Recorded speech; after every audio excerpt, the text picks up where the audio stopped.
Hola, Nerd Students. Ahora les voy a hablar sobre la escala de coma de Glasgow, los tipos de respuesta motora que hay y su puntuación.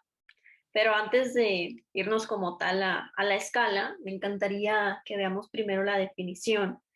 Esta escala es una valoración de nivel de conciencia consciente en la evaluación de 3 criterios de observación clínica, que es la respuesta ocular, la respuesta verbal y como tal la motora. Cada uno de estos criterios se evalúa mediante una subescala y cada respuesta se puntúa con un número, siendo cada una de estas subescalas evaluadas independientemente. En esta escala, el estado de conciencia se va a determinar sumando los números que correspondan a las respuestas del paciente de cada subescala. Miren, por ejemplo, aquí ahorita veremos cada una, cómo evaluarla y qué puntuación se le va a dar. Primero es la respuesta ocular, que es espontánea, estímulos verbales al dolor, la ausencia de respuesta. La respuesta verbal, que es orientado, desorientado o confuso, incoherente, sonidos incomprensibles, ausencia de respuesta. Y por último, la respuesta motora, que obedece a órdenes, localiza el dolor, retirada al dolor, reflexiona normal, extensión anormal o ausencia de respuesta. Todo esto pues se va a puntuar como tal. Por ejemplo, si el paciente ante la respuesta ocular eh, responde a estímulos verbales, 3 puntos. Si tiene una respuesta verbal incoherente, 3 puntos. Si tiene una respuesta motora de retirar el dolor, 4 puntos. Entonces, esto se va a ir sumando. Por ejemplo, va a dar como tal 10 puntos, el ejemplo que les puse, y según la puntuación aquí marcada, se va a considerar normal. Ya, por ejemplo, si vemos a un paciente que tiene ausencia en la respuesta ocular, ausencia en la respuesta verbal y ausencia en la respuesta motora, si lo sumamos son 3 puntos. Y eso quiere decir que está en un coma profundo. Ya igual pues va a depender para que entre el paciente menor a 9, que es un estado de conciencia ya de gravedad como tal. Vamos a ver las precauciones como tal. Se deben de tener en cuenta que existe una serie de limitaciones para aplicar esta escala. Puede ser edema en párpados, afasia, intubación traqueal, inmovilización de algún miembro, tratamiento de sedantes o relajantes, porque como tal, si el paciente está sedado no podemos aplicar esta subescalas.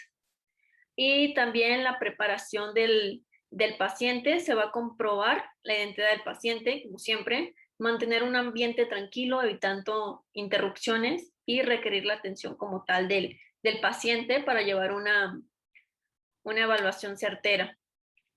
Ahora veamos las respuestas que les había mencionado anteriormente, que es ocular, verbal y motora. Vamos a ver cada una de estas. Primero, en la respuesta ocular, ¿cómo vamos a ver si es espontáneo? Va a haber apertura de ocular sin necesidad de un estímulo. Esto va a indicar que los mecanismos excitadores del tronco cerebral están activos y los ojos abiertos no implica una conciencia de los hechos y pues tendré una puntuación de 4. Estímulos verbales a cualquier frase, no necesariamente una instrucción, tiene una puntuación de 3, por ejemplo. Al dolor, aplicando estímulos dolorosos en esternón, en la base del esternocleidomastoideo, en el lecho unguial, etcétera, no debe de haber una presión supraorbitaria, puede tener como tal una puntuación de 2. Y si hay ausencia de respuesta, es que no hay ninguna apertura ocular y se da en la puntuación de 1. Ahora veamos la respuesta verbal del paciente. Si está orientado, debe saber quién es, dónde está y por qué está ahí, en este caso en el hospital o en alguna área de su casa, en qué año, estación y mes se encuentra, tendrá una puntuación de 5. Si está desorientado o confuso, va a responder a preguntas en una conversación habitual, pero las respuestas no se van a situar en tiempo o espacio. Lo primero que se pierde es la situación del tiempo, luego el lugar y por último la persona. Tendrá una puntuación de 4. Si es incoherente, no es posible llevar a cabo una conversación sostenida, reniega o grita, tiene una puntuación de 3, perdón. Y si hay sonidos incomprensibles, ya sea que emite lamentos, quejidos sin palabras irreconocibles, tiene una puntuación de 2. Y si no tiene ninguna respuesta verbal como tal, en una puntuación de 1 va a obtener. Ahora vemos la respuesta motora en el paciente. Aquí pues está como tal en dibujos para ubicarlos un poco más. La primera es que obedece órdenes, por ejemplo, va a levantar el brazo, sacar la lengua, etcétera, una puntuación de 6. Va a localizar el dolor, aquí sabemos que está pues señalando dónde le duele, a la aplicación de algún estímulo doloroso, inclusive también que nosotros podemos crear deliberando o intencionado. Una retirada del dolor es a la aplicación del estímulo, el sujeto va a realizar respuesta de retirada y puede tener una puntuación de 4. Si tiene una flexión anormal frente a algún estímulo, el sujeto va a adoptar alguna posición o postura de flexión de las extremidades superiores sobre el tórax, con abducción de manos, etcétera. Tiene una puntuación de 3.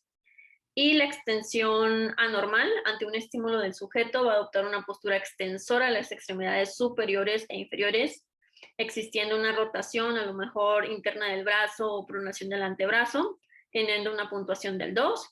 Y si no tiene respuesta como tal, pues una puntuación de 1. Y todo esto se va a sumar como ya lo vimos anteriormente, las 3 subescalas, respuesta ocular, respuesta verbal y motora. Cada una de estas pues tiene como tal su número, es muy importante que nos lo aprendamos para no tener necesidad de estar checando apuntes y todo eso. Hay que recordar que 15 puntos se considera normal, menor a 9 gravedad y 3 puntos como tal, que es lo mínimo que podemos obtener del paciente, es que está en un coma profundo como tal, y ahorita para tiempos de COVID, de algunas otras patologías, pues como tal ya tiene algún compromiso de algún tipo y en este caso ya se tiene que intubar como tal. Algunas observaciones, al valorar la respuesta motora, los estímulos se deben aplicar en ambos hemicuerpos, en las extremidades superiores, anotando la puntuación más alta, y para la valoración se deben utilizar órdenes concretas y sencillas como tal. Hay que recordar que todo esto pues se tiene que anotar en el plan de cuidados de acuerdo a la periodicidad que estemos realizando esta escala de Glasgow. Se debe de registrar la puntuación obtenida en la gráfica de signos vitales y registrar las variaciones y las medidas adoptadas en las observaciones de enfermería como tal. Se tiene que avisar al médico responsable en caso de producirse algún tipo de cambio acentuado, y la frecuencia de esta valoración va a depender de la situación del paciente como tal.